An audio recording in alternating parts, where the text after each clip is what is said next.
হয়, তোমাকে যদি হত্যা করে ফেলা হয়, তা বুঝলে দিয়ে কেটে কেটে টুকরা করা হয়, আনতা জাআলা লিল্লাহি নিদ্দান হুয়া খালাকাক, তবুও তুমি তোমার আল্লাহর সাথে শিরক করবা না। আর আব্দুল্লাহ ইবনে মাসউদ দেখো তার স্ত্রীকে আমি দিনের জন্য কত ভালোবাসি, কিন্তু আব্দুল্লাহ ইবনে মাসউদের এই পবিত্র ঘরটাকে শিরক মুক্ত রাখতে চেয়েছেন। অনেক আলেমরা এখানে এসেছেন, আমি আপনাদের তাবিজ দেন দেখে আপনাদের খারাপ বলবো না, আপনাদেরকে আমার ভাই মনে করি, কিন্তু আপনি একটু বিচার বিশ্লেষণ করে দেখেন, কোরআনকে যদি আপনি কাপড়ের মধ্যে বেঁধে টয়লেটে নিয়ে যান, কোরআনকে যদি আপনার স্ত্রী রানের মধ্যে বেঁধে নিয়ে যায়, তাহলে কোরআনের মর্যাদা বাড়ে না কমে? জুড়ে বলেন। তাহলে যা করলে পরে ইহানাত ধৃষ্টতা হয়, তা আপনি করবেন কেন? আপনি কোরআনের আয়াত পরে ঝাড়ফুঁক দিন, ঝাড়ফুঁকে কাম হয় না, কাজ হবে কিভাবে? মুখ দিয়ে খাও জর্দা, মুখ দিয়ে খাও হারাম, মুখ দিয়ে করো সুদের দালালি, মুখ দিয়ে বিদআতের চর্চা করো, আর বলে কাজ তো হয় না, কাজ হবে কিভাবে? তুমি তো বিদআত আর শিরক দিয়ে তোমার শরীরকে অপবিত্র করে রেখেছো। তুমি আল্লাহর সাহায্য নিয়ে আল্লাহর কালামুল্লাহ থেকে ফুঁক দাও, যথেষ্ট তোমার জন্য।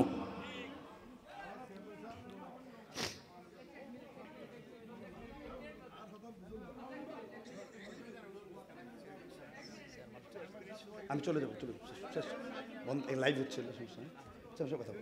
তারাকতুকুম আলাল বাইদাই কালাইলুহা কানাহারিহা। ইসলাম হলো ডিমের মতন উজ্জ্বল। ডিম যেমন রাতের বেলায় উজ্জ্বল, ডিম তেমন দিনের বেলায় উজ্জ্বল। আল্লাহ নবী বুঝালেন, ডিম একটা ডিম চিনেন তো? ডিম রাতের বেলায় কি সাদা, আর দিনের বেলায় কি সাদা। তারাকতুকুম আলাল বাইদাই কালাইলুহা কানাহারিহা। একটা ডিমকে দেখতে যেমন তোমার কাছে কষ্ট অনুভূত হয় না, ইসলাম হলো এই ডিমের মতন উজ্জ্বল, সেখানে অনুজ্জ্বল কিংবা সেখানে কুৎসিত বা গোপন লোকাবার কোনো কিছুই নাই। কেননা আল্লাহ তার দ্বীনকে পরিপূর্ণ করেছেন।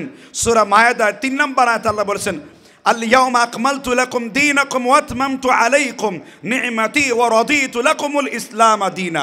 হে আল্লাহর নবী, অদ্যকার দিন থেকে আমি আল্লাহ সুবহানাহু ওয়া তাআলা প্রত্যেকটা মুমিন মুসলিমদের জন্য আমি দ্বীনকে পরিপূর্ণ করলাম, দ্বীনকে মোকাম্মাল করলাম।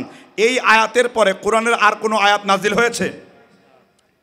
অনেকেই নির্দ্বিধায় আমরা নিজেরা মত ব্যক্ত করি, আসলে এই আয়াতের পরে তাওহীদ সংক্রান্ত, ঈমান সংক্রান্ত, শিরিক সংক্রান্ত, কুফর সংক্রান্ত কোনো আয়াত আল্লাহ নাজিল করে নাই। তবে ঋণ সংক্রান্ত আয়াত এই আয়াতের পরেও আল্লাহ নাজিল করেছেন। যেমন আল্লাহ বলেছেন, মাংদাল্লাযী ইয়াকরিদুল্লাহ কারদান হাসানা, কে আছো এমন আমি আল্লাহকে উত্তম কর্জ দিতে পারো। এখানে আল্লাহ তাআলা আয়াতে দাইন অর্থাৎ ঋণ সংক্রান্ত আয়াত এই আয়াতের পর নাজিল হয়েছে। তার মানে বোঝা যাচ্ছে যে আল-ইয়াওমা আকমালতু লাকুম দীনাকুম, এই আয়াতটা অবতীর্ণ হওয়ার পরে তাওহীদের যে মূল বুনিয়াদ উলুহিয়া, রুবুবিয়া, আসমা ও সিফা, কোনো কিছুকে আল্লাহ অপূর্ণ রাখেননি। এজন্য দ্বীনটা আমাদের জন্য আল্লাহ পরিপূর্ণ করেছেন, মানে হলো আল্লাহ তাওহীদকে পরিপূর্ণ করেছেন। সুবহানাল্লাহ। তাহলে আমাদের দ্বীন হলো অবশ্যই ইসলাম। ইসলামের কোনো কিছুকে পরিবর্তন, সংযোজন, বিয়োজন করা যাবে না। তাহলে প্রথম ভূমিকাতে আমরা দ্বীনের গুরুত্ব সম্পর্কে বুঝলাম। অস্পষ্ট না স্পষ্ট? যেমন আপনাদের এখানে প্রধান বক্তা যাকে বানানো হয় তিনি সর্বশেষে আলোচনা করেন, তাই না?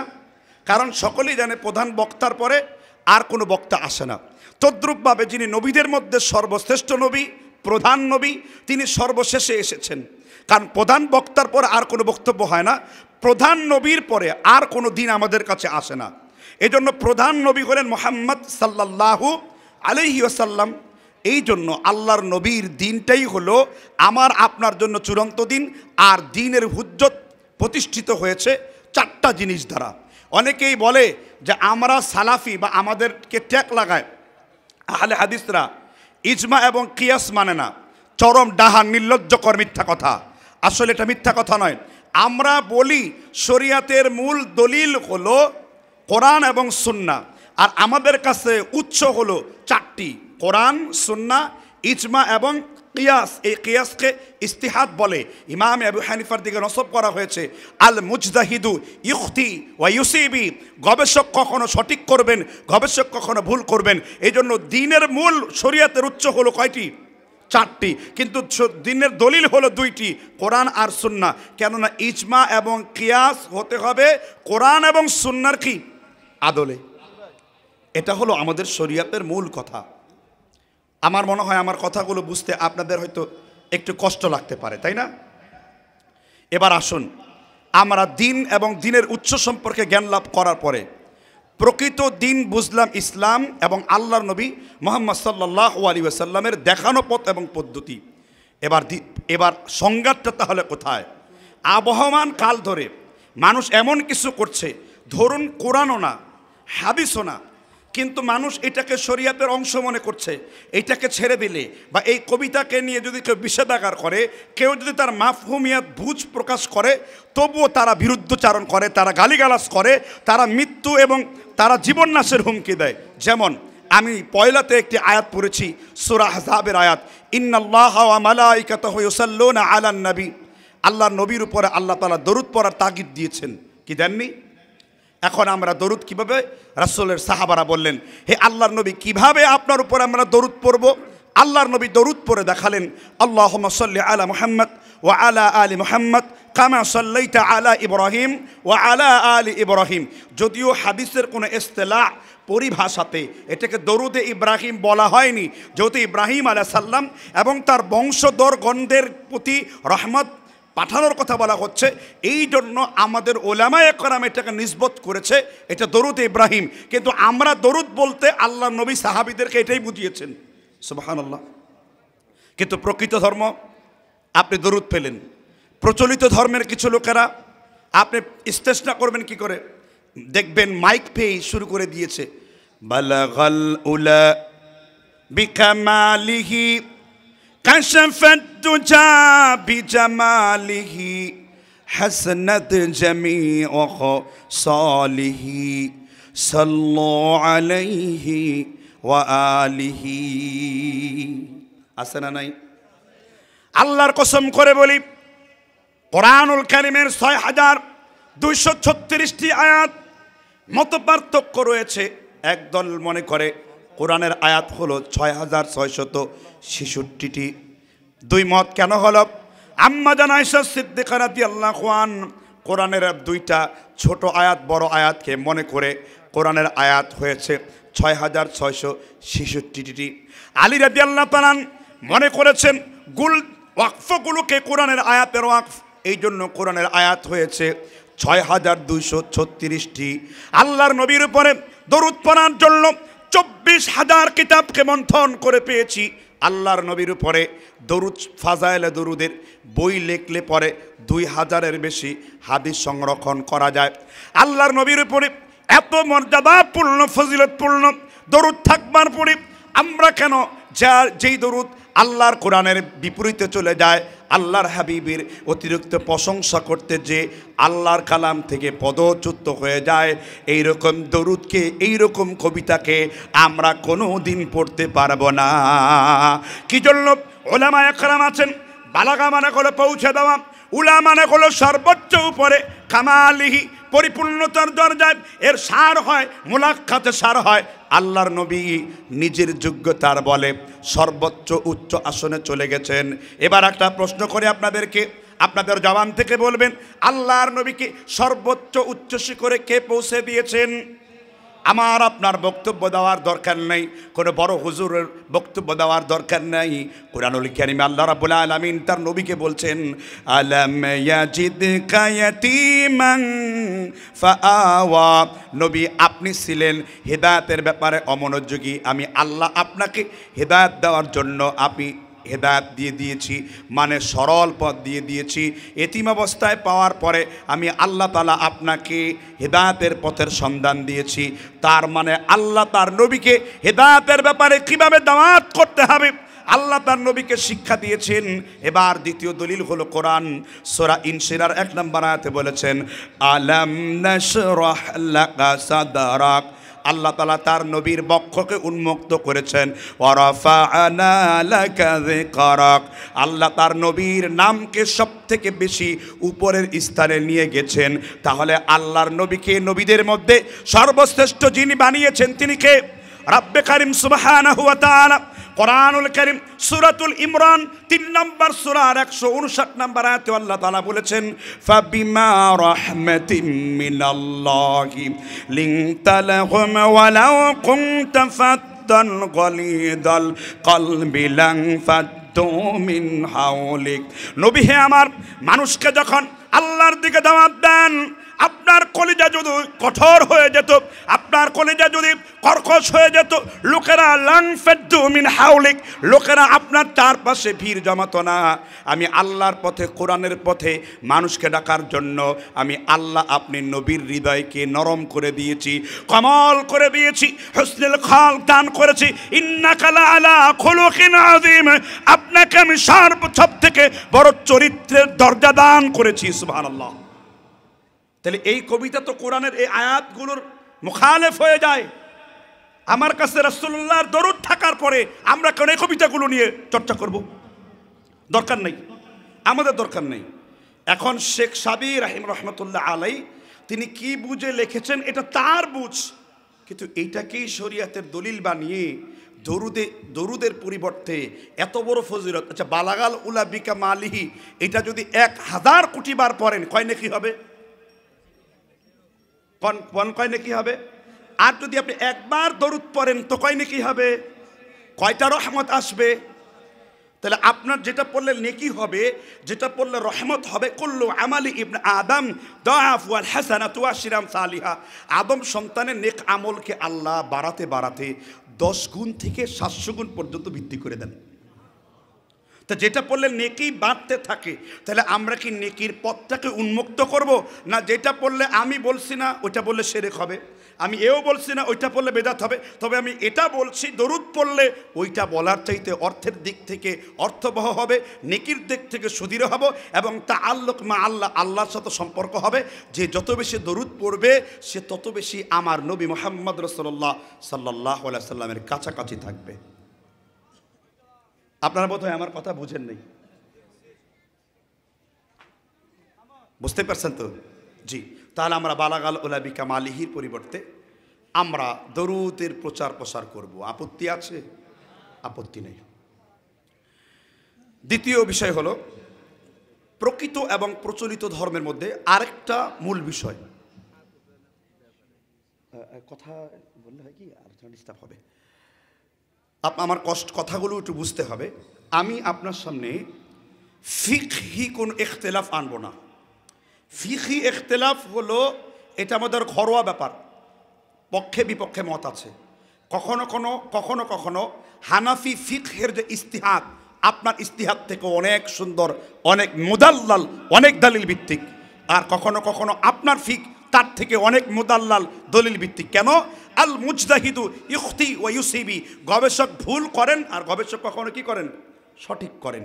কিন্তু এগুলো হলো নিজেদের ঘরোয়া ব্যাপার, মুস্তাহাব, উত্তম অনুত্তমের ব্যাপার। কিন্তু যেই বিষয়টা একেবারে ক্লিন ওয়াশ করতে হবে সেটা হলো আকীদাকে সাফাই করতে হবে। যেমন দ্বিতীয় বিষয় হলো, আমি এখন যে বিষয়টা নিয়ে কথা বলবো, 2 গ্রুপের মধ্যে বাড়াবাড়ি, মারামারি, সারাসারি এবং কাদা সরাসরি আছে। বলবো কি?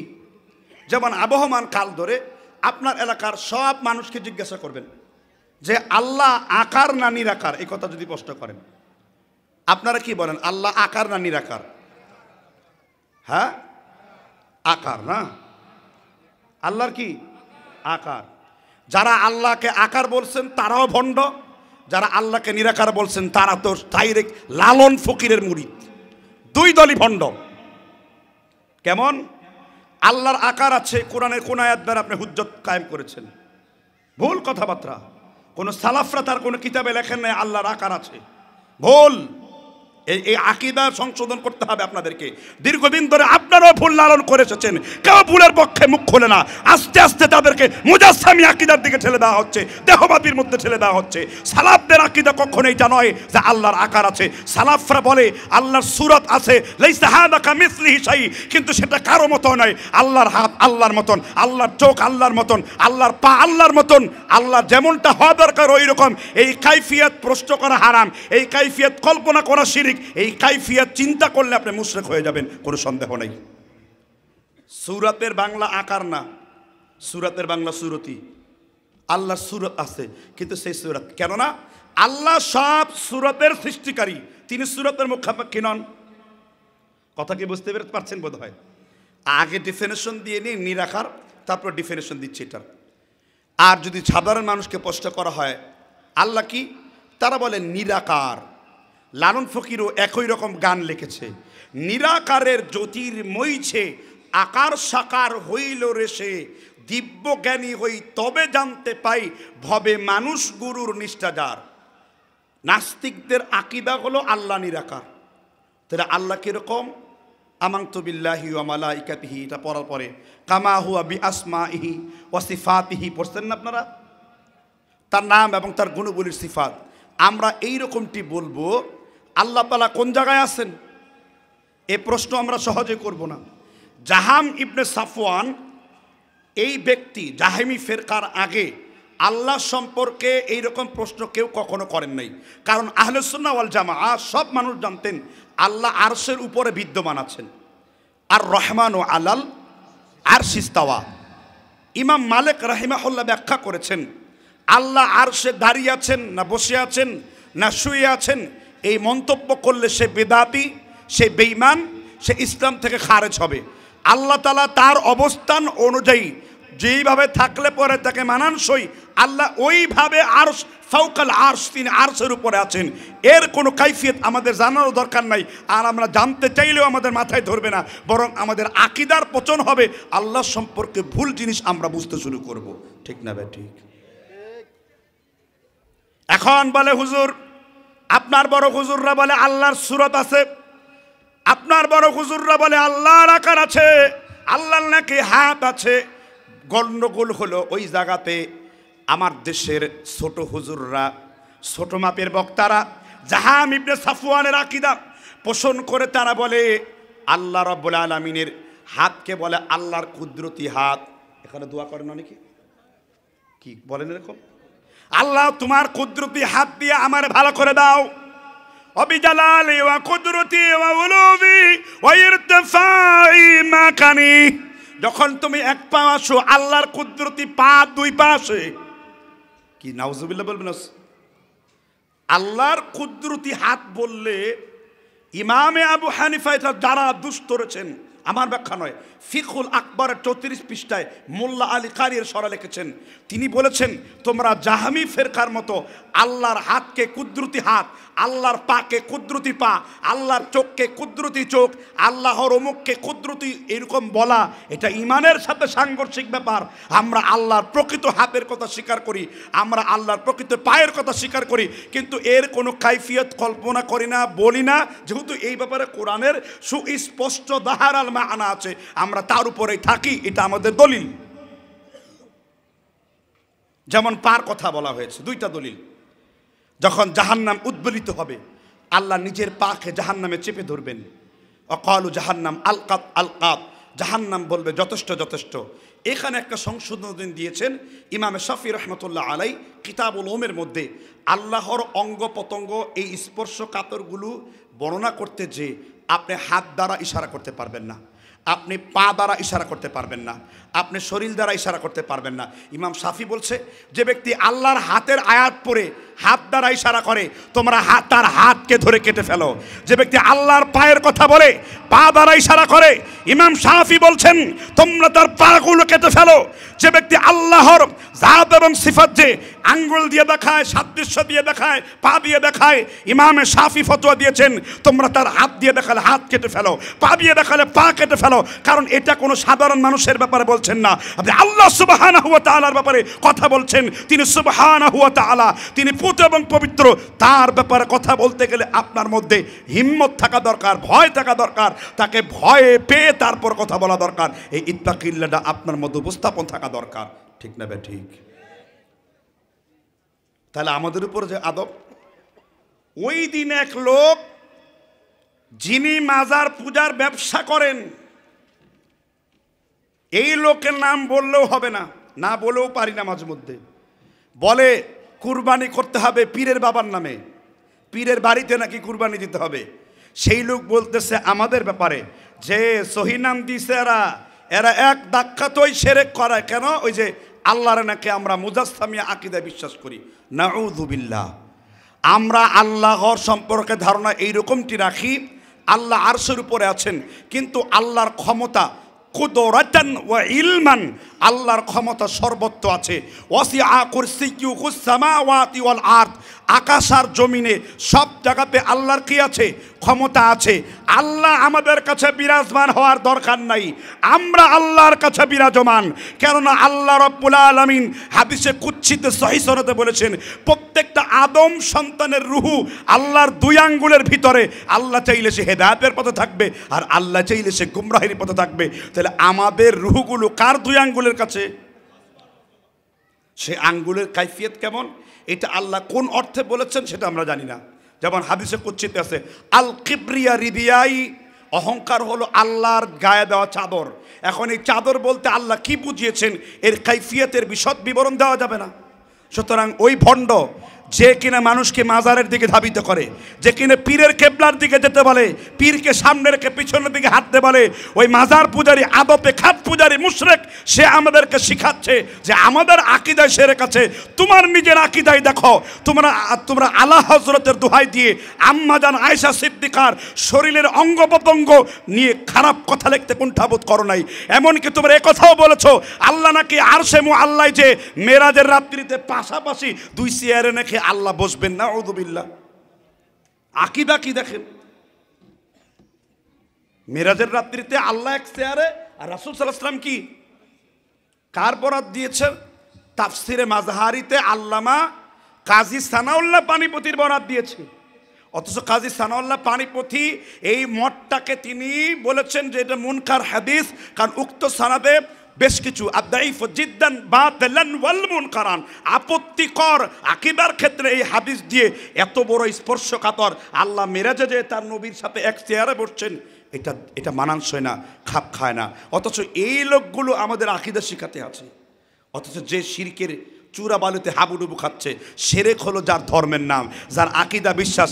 আবার আলাম তারা কাইফা ফাআলা রাব্বুকা, এই আয়াত দিয়ে দলিল দিয়েছে নবীজি শুধু গায়েব জানেন না, মায়ের পেটে থেকেও গায়েব জানেন। দলিল হলো আলাম তারা কাইফা ফাআলা রাব্বুকা বিআসহাবিল ফিল। কত বড় যোগ্য জাহেল। উনজুর শব্দ দিয়ে নবীজি সব জায়গায় হাজিরুন নাজিরুন। নবীজি শুধু দেখেন না, বরং কবরের মধ্যে শুয়েও তিনি গোটা পৃথিবীর সবকিছু পানের ডিব্বার মতো দেখেন। আকীদা দেখেন কিরকম। আর আমাদের আকীদা কি?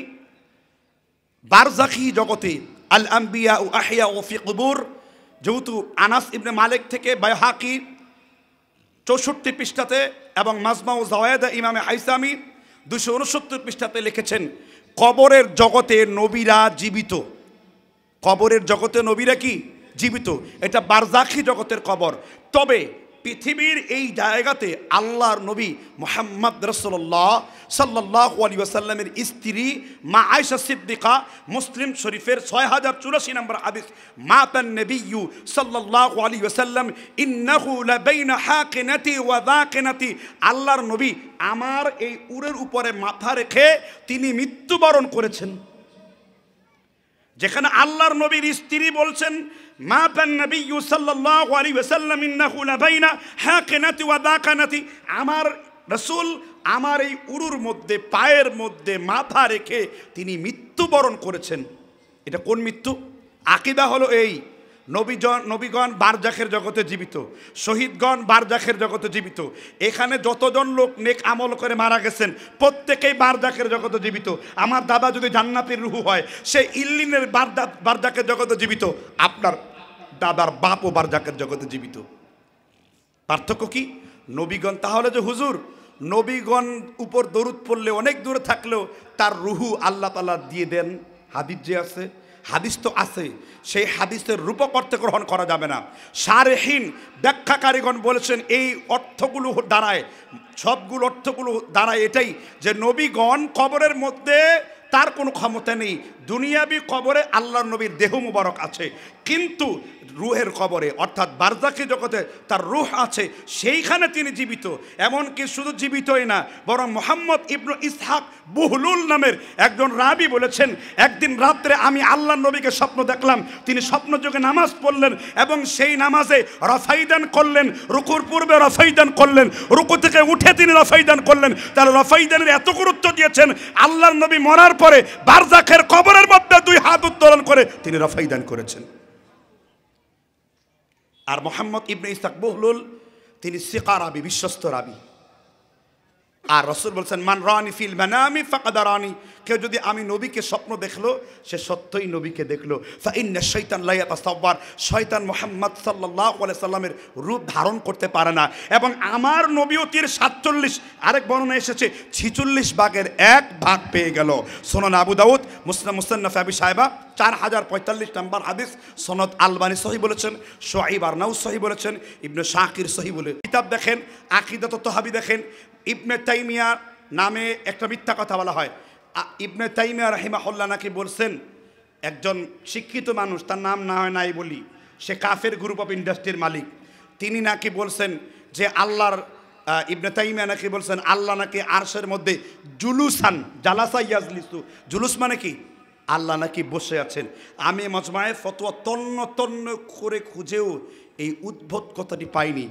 পরে পেয়েছি মুহাম্মদ ইবনে বতুতা নামের একজন কবর পূজারী পর্যটক ছিলেন, তিনি ইবনে তাইমিয়ার নামে এই কথা চাপিয়ে সমাজের মধ্যে নিয়েছেন। আর ওই ইবনে বতুতার কপি ফটোয়া নকল করেই ওই কাফেরের মেশিন বলে দিল ইবনে তাইমিয়া আল্লাহরে বলছেন তিনি জুলুসান। কিসের সাথে কি, পান্তামাতে কি, কথা বুঝতে পারছেন কিনা? এ হলো তাদের অবস্থা। তাই কাজে আমাদের ব্যাপারে এই কথাগুলো বলার আগে বুঝবেন আমাদের এই আকীদা ভ্রান্ত আকীদা না। এখন আপনি বলুন, আমি যে এই আকীদা পোষণ করেছি এতে বিভ্রান্ত বলার কোনো সুযোগ আছে? আপনাদের সাধারণরা এই কথা বলে, আপনাদের সাধারণরা পাহাড়ে লালনের আকীদা কেন পোষণ করে, কাফেরদের আকীদা কেন পোষণ করে, তারা কেন বলে আল্লাহ হলেন নিরাকার, সর্বত্র বিরাজমান, এ কথা তাহলে কেন বলে? আর আমরা বলবো ওয়ালিল্লাহিল মাশরিকু ওয়াল মাগরিব ফাআইনামা তুওয়াল্লু ফাসাম্মা ওয়াজহুল্লাহ, পূর্ব থেকে পশ্চিমে যেদিকে তোমার মুখ ফিরাও না কেন সেই দিকে আল্লাহর ওয়াজ রয়েছে, আল্লাহর চেহারা আছে, আল্লাহর সত্তা রয়েছে। সুবহানাল্লাহ। সূরা বাকারার আয়াত নাম্বার 115 নম্বর আয়াতে আল্লাহ এই আয়াত উল্লেখ করেছেন। তাহলে আমরা দ্বিতীয় বিষয় থেকে, সালাফিদের মধ্যে যারা এই আকীদা বিশ্বাস করে যে আল্লাহ আকার আছে, বাদ দিয়ে দেন, এটা পচা আকীদা, এটা আমাদের আকীদা না। যখন আকার আছে আপনি আঁক দিলেন, আল্লাহর একটা সত্তা আপনার অন্তরের মধ্যে কি নিয়ে নিলেন, কল্পনায় ঢুকিয়ে নিলেন, জিহানে ঢুকিয়ে নিলেন। এই জন্য সালাফিদের পরিচয় হলো যখন তাদের কিতাবে কোনো ভুল তারা দেখতে পায় সাথে সাথে এই মাসআলাটা রদ করে। যেমন শেখ আব্দুর রাজ্জাক বিন ইউসুফ কে বড় লাভবান বই থেকে আল্লাহর হাত, আল্লাহর পা নিয়ে যে কথাগুলো দিয়েছেন, এখনকার সংস্কার থেকে তিনি এই কথাগুলো উঠিয়ে দিয়েছেন। মাশাআল্লাহ, এটাই হলো প্রকৃত একজন সালাফিদের বিশ্বাস। যখনই কোরআন হাদিসের কোনো কথা আসে, ওয়াকাদ সাল্লাইতা ওয়া ইউসাল্লিমু তাসলিমা, শির দ্বারাকে নত করে আল্লাহর নবীকে তারা আনুগত্য করতে শুরু করে। সুবহানাল্লাহ। তাহলে আমি 2টি বিষয় বললাম, এবার 3টি বিষয় বলবো। আমার কথা শুনে কি আপনারা রাগ করতেছেন? দেখেন সব জায়গায় খুব সুর দশালিপ টেনে টেনে ওয়াজ করি, কিন্তু আপনারা তো আলহামদুলিল্লাহ সবাই বুঝেন কথাগুলো, এত দশালিপ সুর দেওয়ার দরকার নেই। কথা বুঝতে পারছেন কিনা? 3 নম্বর আকীদা হলো আবহমান কাল ধরে আমাদের অনেকেই পীর মুরিদি বিশ্বাস করে। এই পীর মুরিদিকে ধর্মর চোরাবালিতে আটকে গেছে। পীর মুরিদি এসেছে ইরানের শিয়াদের কাছ থেকে। পীর মুরিদির অন্যতম প্রতীক হলেন হুসাইন ইবনে মানসুর, তার আসল নাম হলো কি? মানসুর হাল্লাস। অলরেডি কওমি অঙ্গন থেকে একথা স্পষ্ট ফতোয়া দিয়েছে আল্লামা যিকরুল্লাহ কাসেমি, আমাদের মামুনুল হক সাহেব, হাসান জামিল সাহেব, আরও কিছু বিজ্ঞ কওমি উলামা একরাম আছেন যারা এটা বলেন যে মানসুর হাল্লাজের এই কথাগুলোকে সমাজে প্রচার করা ঠিক না, কারণ সে প্রকাশ্য লাফজান জবান দিয়ে সে শিরকি এবং কুফরি করেছে, তারা শিরক কুফর বলে।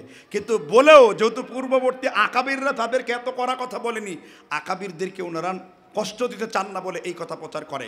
অথচ পীর মুরিদির দলিল না কোরআনে আছে, না হাদিসে আছে, না একটি আয়াতে আছে।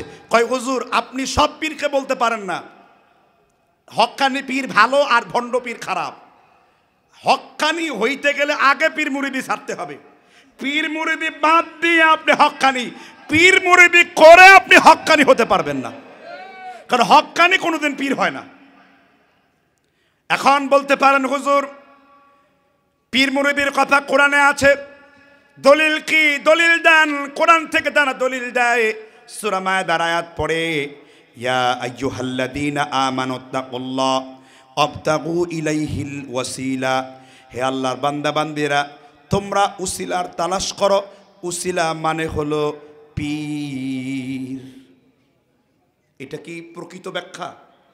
আমার তাফসীর দেখার দরকার নেই। হাকিমুল উম্মত মুজাদ্দিদে মিল্লাত মাওলানা আশরাফ আলী থানভী বায়ানুল কোরআন লিখেছেন উর্দুতে, বাংলায় এসেছে তাফসিরে আশরাফি, এমদাদিয়া লাইব্রেরি থেকে 4 খণ্ডে প্রকাশিত। এই মায়েদার এই অত্র আয়াতটি আপনি পড়বেন, ওয়াবতাগু ইলাইহিল ওয়াসিলা দ্বারা মাওলানা আশরাফ আলী থানভী বলেন, কোন জাহেলে মুরাক্কাব গায়রে মুফিদ মূর্খ ব্যক্তিরা এ কথা বলতে চায় যে এই উসিলা মানে হলো পীর ধরা। মূলত মাওলানা আশরাফ আলী থানভী রাহিমাহুল্লাহ বলেছেন এই কথাগুলো যারা বলে তারা হলো জাহেলে মুরাক্কাব, সব থেকে বড় জাহেল। কারণ ওয়াসিলা হলো আজান হয়ে গেলে পরে আমরা দোয়া পড়ি না, আতি মুহাম্মাদানিল ওয়াসিলা। তাহলে ওয়াসিলা হলো জান্নাতের বিশেষ একটি কিসের নাম? জায়গার নাম। আলী রাদিয়াল্লাহু তাআলা আল্লাহ নবী বলছেন, আমাকে তুমি জান্নাতের একটি বিশেষ জায়গা দান করো, যেটা অন্য কোনো মানুষকে দেওয়া হয় নাই, আল্লাহকে দেওয়া হয়েছে। আচ্ছা, দ্বিতীয় তারা যখন দলিল দেখাতে পারে না, তারা দ্বিতীয় কোরআনের আরেকটা আয়াত দলিল দেয়। সূরা আল কাহফের 16, 17, 18 নম্বর আয়াত, ফালাং তাজিদ লাহু ওয়ালিয়াম মুরশিদা। এই যে কোরআনুল কারিমে আল্লাহ রাব্বুল আলামিন মুর্শিদ শব্দ ব্যবহার করেছেন, যদি পীর শব্দ তোমাদের মজা না লাগে তাহলে মুর্শিদ শব্দ তোমাদের ভালো লাগবে। আর মুর্শিদ মানে হলো হক্কানি পীরের কথা। মুর্শিদ মানে হলো যেই লোক তোমার পথ দেখাবে। আমি বলি বাবারা, তর্ক করার কোনো দরকার নাই। আল্লাহ রাব্বুল আলামিন কোরআনে বলেছেন, ওয়ালিল্লাহিল আসমাউল হুসনা, আল্লাহর রয়েছে অনেক সুন্দর সুন্দর সমূহ নাম। রহমান আল্লাহর নাম, রাজ্জাক আল্লাহর নাম, জব্বার আল্লাহর নাম, কারিম আল্লাহর নাম। মুর্শিদটা কার নাম? জাব্বার যেমন আল্লাহর নাম, কারিম যেমন আল্লাহর নাম, মুর্শিদটা হলো আল্লাহ রাব্বুল আলামিনের নাম। এই জন্য কোরআনে আল্লাহ তাআলা বলেছেন, আমি আল্লাহ যদি কাউরে পথ না দেখাই তাহলে তোমরা কোনো ওলি আর মুর্শিদ খুঁজে পাবা না। কারণ আমি আল্লাহ হলাম প্রত্যেকটা মানুষের জন্য, আমি আল্লাহ হলাম মুর্শিদ। আর আল্লাহর মুর্শিদ তত্ত্ব কেটে নিয়ে পীররা তার নিজের নামের আগে দাবি করে আমি মুর্শিদ। আল্লাহ রাব্বুল আলামিন খুলনান খোলাসা বয়ান করেছেন, যালিকা বিআন্নাল্লাহা মাওলাল লাযীনা আমানু ওয়া আন্নাল কাফিরিনা লা মাওলা লাহুম। প্রত্যেকটা ঈমানদারের মাওলা আমি আল্লাহ নিজেই, আর কাফেরের কোনো এক বিন্দু পরিমাণ কোনো মাওলা নাই। আমাদের মাওলা কে? জোরে চিল্লায় বলেন কে? তাহলে আমরা এই কথাগুলো কেন প্রচার করছি? কয় হুজুর তাসকিয়াতুন নফস নাই। তাসকিয়াতুন নফস, অন্তরের আত্মশুদ্ধি করা শুধু ফরজ নয়, ফরজের বাপ কিংবা বাবা তার থেকে বড় কিছু। কদ আফলাহা মান যাক্কাহা, যে তার নফসকে বিশুদ্ধ করেছে সে পরিত্রাণ লাভ করেছে। নফস বিশুদ্ধ করা আর পীরের কাছে গমন করা এক জিনিস নয়। নফস বিশুদ্ধ করার জন্য আপনাকে আসতে হবে, ইয়া আইয়ুহাল্লাযীনা আমানু আতিউল্লাহ ওয়া আতিউর রাসূল ওয়া উলিল আমরি মিনকুম। এই উলিল আমর শুধু একজনের সাথে খাস নয়, বরং আম নয়, এটা আম। যতদিন পর্যন্ত শাসক থাকবেন শাসক উলিল আমর, আপনার পিতামাতা আপনার উলিল আমর, আপনার উস্তাদও আপনার উলিল আমর হতে পারে। এখন আত্মশুদ্ধি করা এটা আপনার জন্য কি ফরজ। আত্মশুদ্ধি আপনারা করেন? আজকে আমাদের দেশে দুই শ্রেণীর বাড়াবাড়ি। একদল পীরের বিরোধিতা করছে ঠিকই, কিন্তু এই মুরিদগুলাকে একটি সঠিক গাইডলাইন দেখাচ্ছে না। যে কোন রাস্তায় হাঁটলে পরে আপনার কল্পটাকে মানে বিশুদ্ধ করা যাবে। যেমন আমি এখন প্রশ্ন করি, বলেন মানুষের আত্মা কয় প্রকার, কল্প কয় প্রকার আছে? কোরআন হাদিস থেকে উত্তর দেন। মানুষের কল্প 3 প্রকার: কলবুল মারিদ, কলবুল মাখতুম, কলবুল সালিম। কলবুল মারিদ হলো রোগাক্রান্ত আত্মা, কলবুল মাখতুম সিলমোহর মারা কাফেরের আত্মা, আর কলবুল সালিম হলো নবীগিন, সিদ্দিকিন, সুহাদা, সালেহিন, নবীদের আত্মা, শহীদের আত্মা, সালেহিনদের আত্মা, সিদ্দিকদের আত্মা। এই আত্মাগুলো হলো আপনার কলবে মুতমাইন্নাহ অথবা আপনার কলবুল সালিম প্রশস্ত কলব। কলবুল মারিদ রোগাক্রান্ত কলব। শরিয়াতের কোরআন সুন্নাহ গবেষণা করলে মানুষের এই আত্মার মধ্যে প্রায় 40 রকমের রোগ আছে। একটি রোগ আপনাকে কবিরা গুনাহগার বানিয়ে আল্লাহর পথ থেকে বের করে দেয়। আর এই রোগের চিকিৎসা নেওয়া আপনার আমার জন্য ফরজ। আপনি যত বেশি আপনার নফসকে আল্লাহর দিকে ঠেলে দেবেন, যত বেশি আপনার নফসের যত্ন নেবেন, যত বেশি আপনার রিয়ামুক্ত ইবাদত করবেন, তত বেশি আপনি আল্লাহওয়ালা হতে পারবেন। আর যে ব্যক্তি নফসকে পরিশুদ্ধ বিশুদ্ধ করতে পারে, সে ইবাদত করতে করতে ফেরেশতা জিব্রাইল আমিন আলাইহিস সালামের তার চাইতে আলা মাকাম, তার চাইতে উচ্চ মর্যাদা আল্লাহ ওই ব্যক্তিকে দান করে দেন। কারণ ফেরেশতার চাইতে মানুষের মর্যাদা কি? কেন বলতে পারেন? আপনি গুনাহ করেন আবার তওবা করেন, কুল্লু বনি আদম খাত্তা। বিশ্বনবী বলেছেন প্রত্যেকটা বনি আদম ভুলকারী, সব থেকে বড় ভুলকারী যে ব্যক্তি তওবাকারী। আপনি ভুল করেন, ক্ষমা চান, আপনার গুনাহ আছে আবার তওবা আছে। ফেরেশতার গুনাহও নাই আর ফেরেশতার কোনো তওবাও নাই। আপনি গুনাহ করে ক্ষমা চান, আল্লাহ বলছেন তুবু ইলাল্লাহি জামিআন আইয়ুহাল মুমিনুনা লাআল্লাকুম তুফলিহুন। ও দুনিয়ার ঈমানদারগণ, তোমরা সকলেই মিলে তওবা করো, তাহলে তোমরা সফল কাম হতে পারবে। এই জন্য আমাদের গুনাহ আছে, তওবা আছে, ফেরেশতার কোনো গুনাহ নাই, তওবাও নাই। এই জন্য আল্লাহ রাব্বুল আলামিন ফেরেশতার চাইতে মানুষকে অত্যন্ত মর্যাদাবানে ভূষিত করেছেন। একটু জোরে আওয়াজ লাগায় বলেন সুবহানাল্লাহ। তাহলে আত্মার 40টি রোগ আছে, সেই রোগের চিকিৎসা করা ফরজ। তাহলে পীর মুরিদি কোরআনে নাই, পীর মুরিদি হাদিসে নাই, কোরআনে এসেছে কদ আফলাহা মান যাক্কাহা, যে তার নফসকে বিশুদ্ধ করেছে। নফস বিশুদ্ধ করার জন্য ইমাম গাজালি কিতাব লিখেছেন, ইহয়া উলুমিদ্দিন তাখরিজ করেছেন হাফেজ নুরুদ্দিন ইরাকি, মুকাশাফাতুল কুলুব লিখেছেন। তারপরে ইমাম ইবনুল কাইয়িম লিখেছেন আল ফাওয়ায়েদ, অসাধারণ কিতাব লিখেছেন। সালাফদের মধ্যে ইমাম জাহাবি রাহিমাহুল্লাহ লিখেছেন সিয়ারু আলামিন নুবালাতে। ইমাম হাম্বল বহু বছর পূর্বে কিতাবুজ জুহুদ লিখে গেছেন। আত্মার আত্মশুদ্ধি করার বই এগুলো। কথা কি বুঝেন নাই বোধ হয়? তো আপনি আত্মশুদ্ধি করছেন। তাহলে কলবুল মারিদ কি? রোগাক্রান্ত কলব কি? আত্মার একটা রোগ হলো ফুদুলুল কালাম, বেশি কথা বলা, ফুদুলুত তোআম, বেশি বেশি খাওয়া, ফুদুলুন নজর, চোখ দিয়ে মানুষকে খারাপ দৃষ্টি দেওয়া, তারপরে হাসাদ, হিংসা করা, হিরস, লোভ করা, রিয়া, লোক দেখানো, তারপর আপনার কিবার, অহংকার করা। আত্মার একটি রোগ হলো আপনার বাগদা, অত্যন্ত রাগ করা, গয়িস, অত্যন্ত রাগ করা, বিদ্রোহ করা। আত্মার একটা রোগ হলো নিফাকি করা। আত্মার একটা রোগ হলো ইত্তেদা করা, বিদআতের অনুসরণ করা। এইরকম 40টি আপনার আত্মার রোগ আছে। এই রোগের চিকিৎসা করা আপনার জন্য ফরজ। কথা মনে হয় বুঝেননি? আত্মার রোগ হলো, তাহলে আত্মার রোগের এখন তারা দলিল পেশ করে। নবীজি যে বায়াত দিছেন তাকে আপনি দেখতে পান না কোরআনে? নবীজি বায়াতের কথা আছে না নাই? সূরা ফাতার 2টি আয়াত এসেছে, 10 এবং 18 নম্বর আয়াত। লাকাদ রাদিয়াল্লাহু আনিল মুমিনিন ইয ইউবাইউনাক তাহতা শাজারা। হে আল্লাহর নবী, 1400 জন সাহাবার উপরে আপনার হাত আছে, আর আপনার হাতের উপরে আমি আল্লাহর হাত আছে। সুবহানাল্লাহ। আল্লাহ রাব্বুল আলামিন কোরআনুল কারীমে তারপর তিনি উল্লেখ করেছেন ইয়াদুল্লাহি ফাওকা আইদিহিম ফামান নাকাতা ইন্নামা ইয়ানকুতু আলা নাফস। রাসূল, তাদের হাতের উপরে আপনার হাত, আর তার উপর আমি আল্লাহর হাত আছে। ইন্নামা ইউবাইউনাল্লাহ, যে ব্যক্তি আপনার হাতের উপর বায়াত করেছে তারা যেন আল্লাহর হাতের উপর বায়াত করেছে। এখানে আল্লাহর হাতের উপর বায়াত করার মানে কি? আল্লাহর নবী সাল্লাল্লাহু আলাইহি সাল্লাম হুদাইবিয়ার সন্ধির মধ্যে ওসমান রাদিয়াল্লাহু তাআলা আনহুকে কাফেররা লুকায়া বলেছে ওসমানকে হত্যা করে ফেলেছি। আল্লাহর নবী সাজারা গাছের নিচে দাঁড়ায় বললেন, কে আছো আমার ওসমানকে সাহায্য করতে পারবে?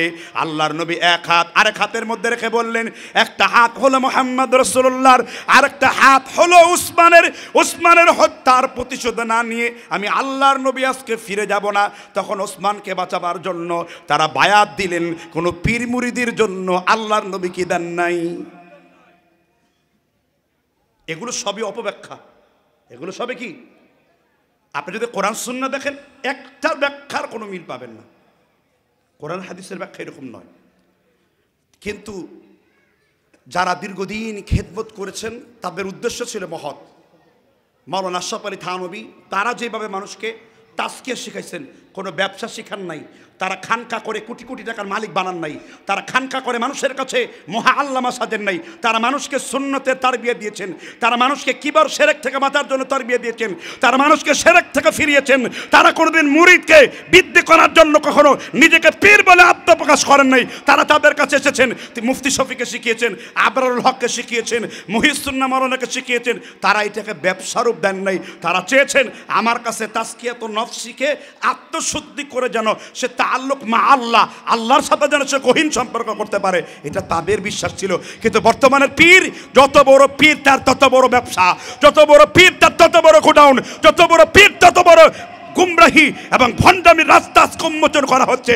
এই জন্য পীরের আখড়াগুলো হয়েছে শিরক আর বিদআতের রাজধানী। ঠিক করে বলুন।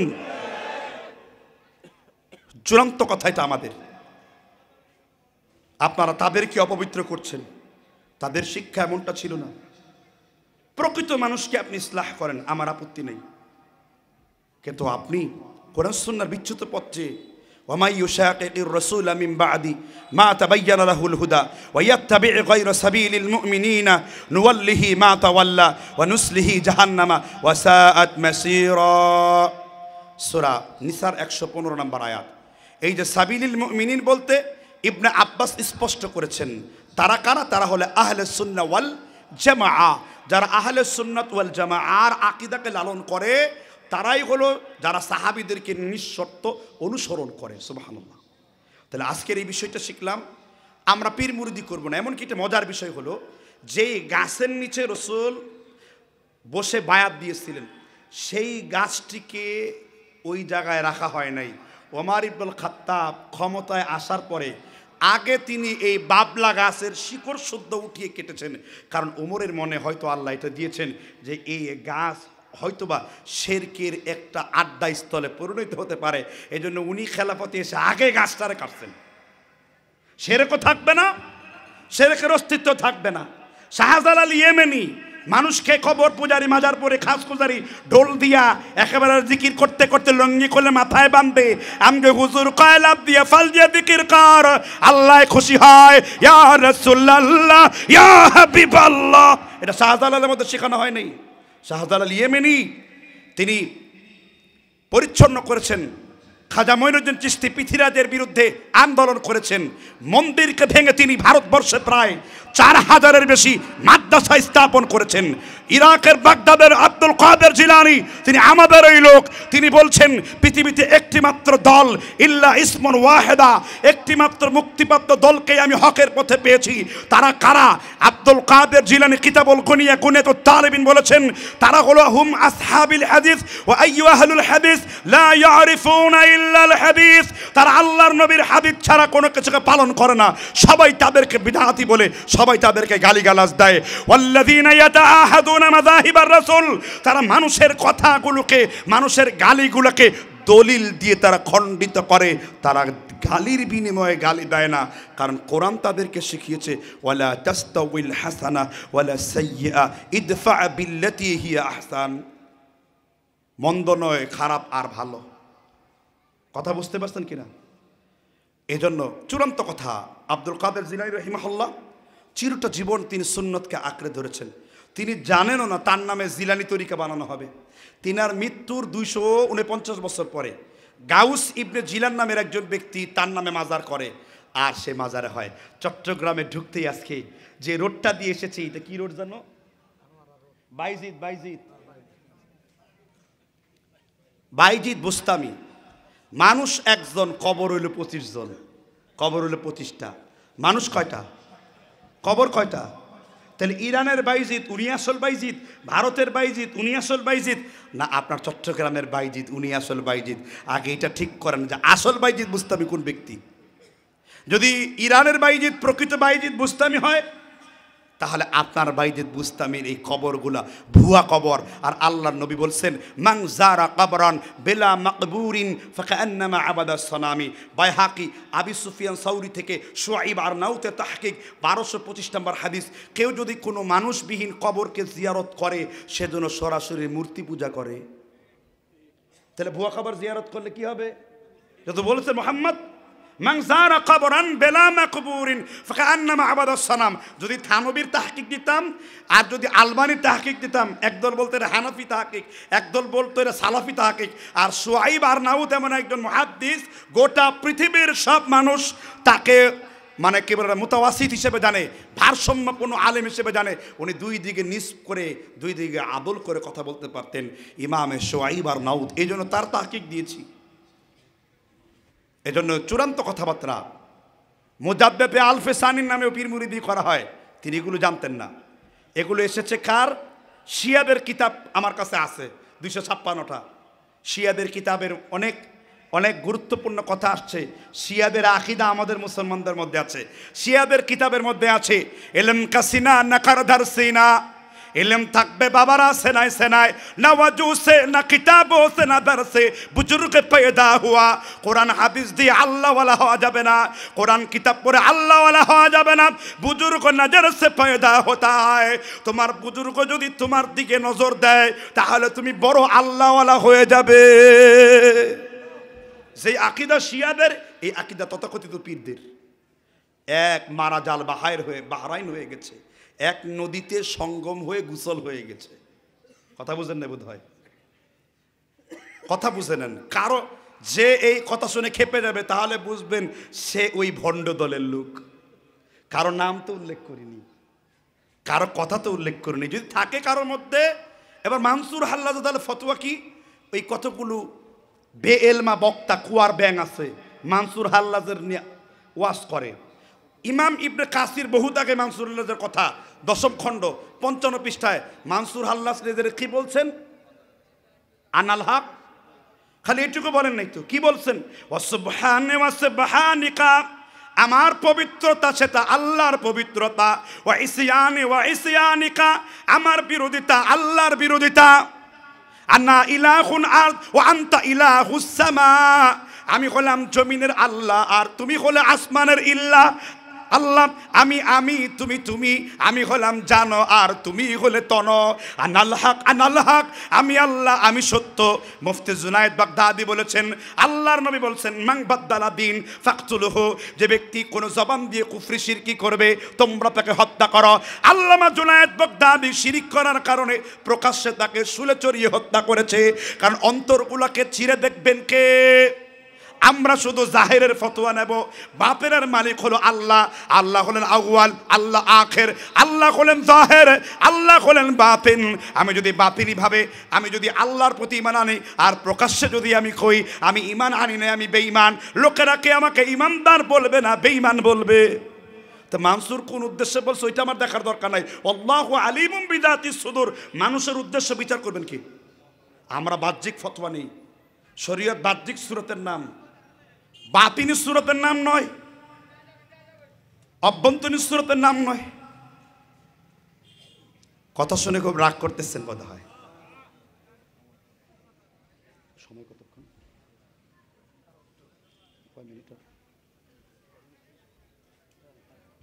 না সমস্যা নেই, আমাকে 10টা। কয়টা বাজে?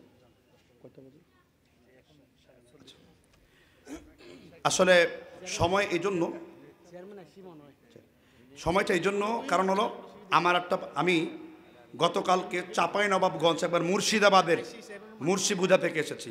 700 কিলোমিটার দূর থেকে এখানে এসে সরাসরি ওয়াজের স্টেজে বসছি। এটা আল্লাহ তাআলা আমাকে সে শক্তি সামর্থ্য দিয়েছেন, তাই কথা বলতে পারছি। এটা আমার বরত্ব না কোনো। তাহলে পীর মুরিদি সম্পর্কে আমার চূড়ান্ত কথা, আল্লাহর কসম, আমার পীরের কোনো মুরিদ তার সাথে আমার বউ নিয়ে দ্বন্দ্ব নেই, বাড়ি নিয়ে দ্বন্দ্ব নেই, জায়গা নিয়ে দ্বন্দ্ব নেই, জামা জমি নিয়ে দ্বন্দ্ব নেই। আমি চাই আমার এই ভাইটি ভুল পথ থেকে ভালো পথে ফিরে আসুক। আমি চাই আমার এই ভাইটি জিকির করুক, তবে জিকিরের নামে লাফালাফি। আচ্ছা, ১৬ লক্ষ সাহাবার কোনো একজন সাহাবি কোনোদিন জিকির করে লাফাইছে বলেন?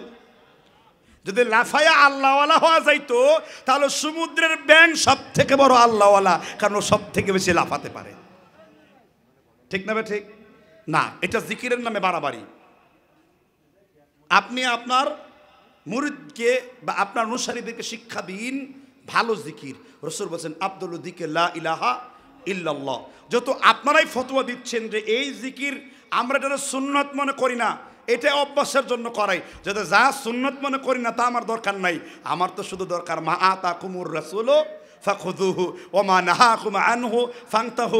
নবী তোমাকে যা দিয়েছেন তুমি তা গ্রহণ করো, নবী যা নিষেধ করেছেন তোমরা তা বর্জন করো। আলাইকুম বিসুন্নতি ওয়া সুন্নতি খুলাফাই ওয়া রাশিদিন মাহদিয়িনা ওয়া তামাসসাকু বিহা ওয়া আদ্দু আলাইহা বিন-নওয়াজিজ। মুসনাদ আহমদের মিশকাতের 1028 নম্বর হাদিস, বাব হলো কিতাবুল ইতিসাম। আল্লাহর নবীর সুন্নতকে আঁকড়ে ধরো, সাহাবীর সুন্নতকে তোমরা আঁকড়ে ধরো, খলিফায়ে রাশিদিনের সুন্নতকে তোমরা কি আঁকড়ে ধরো। এজন্য এই কথা বলা যাবে না যে আমরা তাজকিয়াতুন নফসকে অস্বীকার করি। নাউযুবিল্লাহ, এটা করা ফরজ। এটা করা কি ফরজ। আমি এখানে তাজকিয়াতুন নফসের বিশদ বিবরণ দিতে বসি নাই।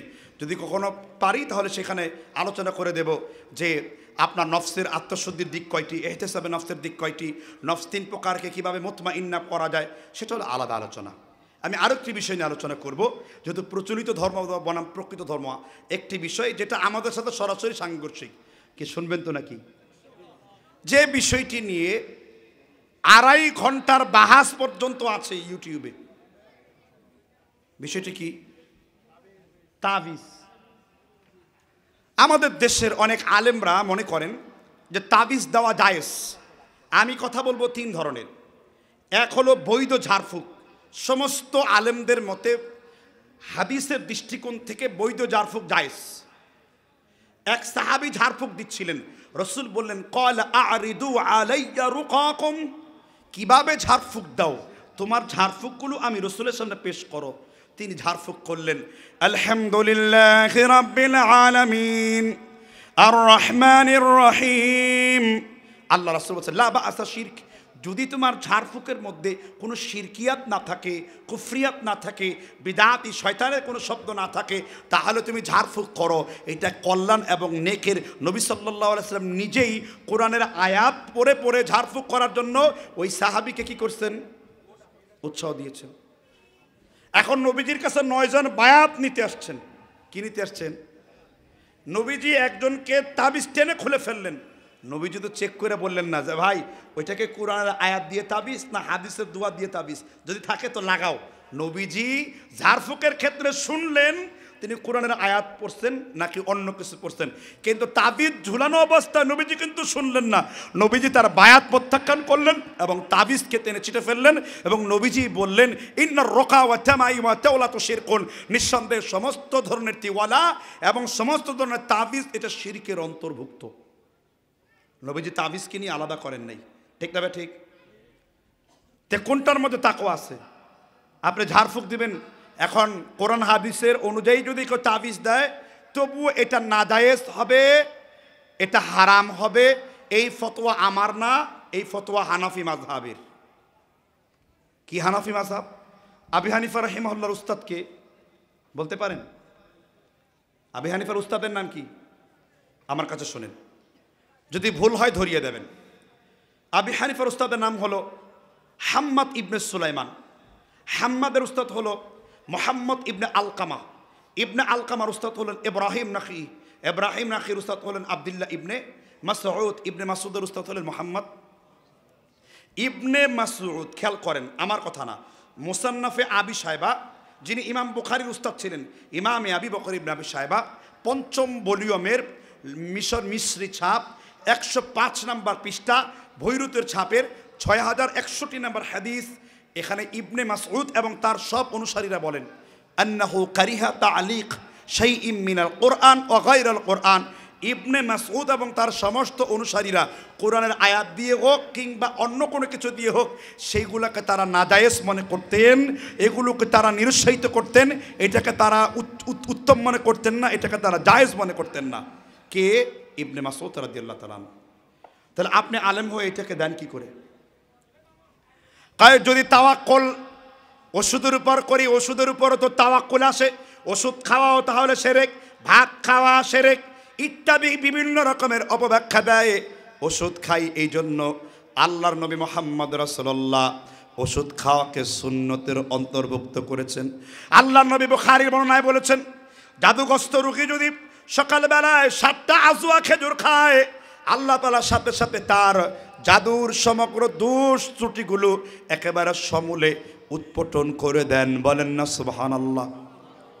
আল্লাহর নবী কালো জিরা খেতে বলেছেন, মৃত্যু ছাড়া সব রোগের ওষুধ। সুবহানাল্লাহ। আল্লাহর নবী স্বর্ণমুখী পাতা স্প্রাম খেতে বলেছেন। আল্লাহর নবী তাহলে ওষুধ খাওয়াটা হলো আল্লাহর নবীর সুন্নত, কিন্তু তাবিজ লাগানো আল্লাহর নবীর সুন্নত না। আব্দুল্লাহ ইবনে মাসউদ রাদিয়াল্লাহু তাআলা কেমন সাহাবা ছিলেন?